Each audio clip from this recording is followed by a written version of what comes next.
ইউরোবন আন্নাংহাসিও আসসালামু আলাইকুম বাংলাদেশি ভাই ব্রাদার, কি অবস্থা সবার, কেমন আছেন সবাই? আজকের ভিডিওর টপিক হচ্ছে যে কোরিয়াতে শীতকালে কিন্তু জমিতে কোনো চাষাবাদ হয় না। শীতকালে কেন জমিতে চাষাবাদ হয় না, এর কারণ হচ্ছে যে আপনার জমির উপরে প্রচুর পরিমাণে নুন পড়ে, মানে তুষার পড়ে।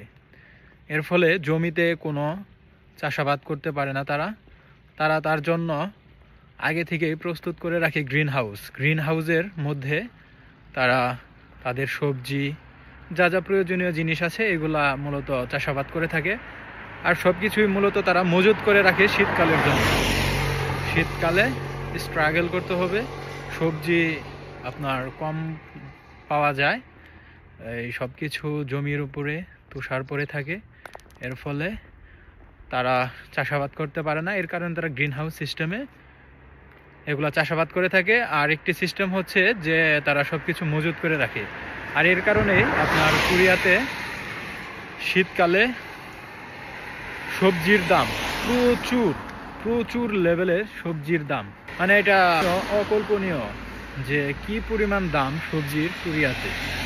আপনার মাছ গোস এগুলোর থেকে সবজির দাম হচ্ছে প্রচুর প্রচুর সবজির দাম।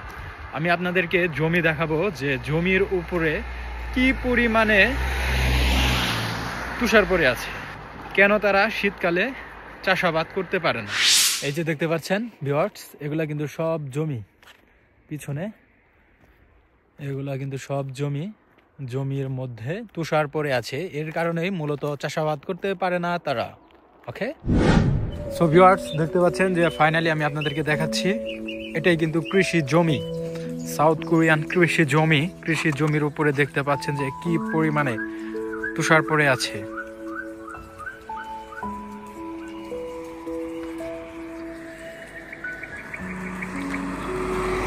পাশ দিয়ে রাস্তা গেছে।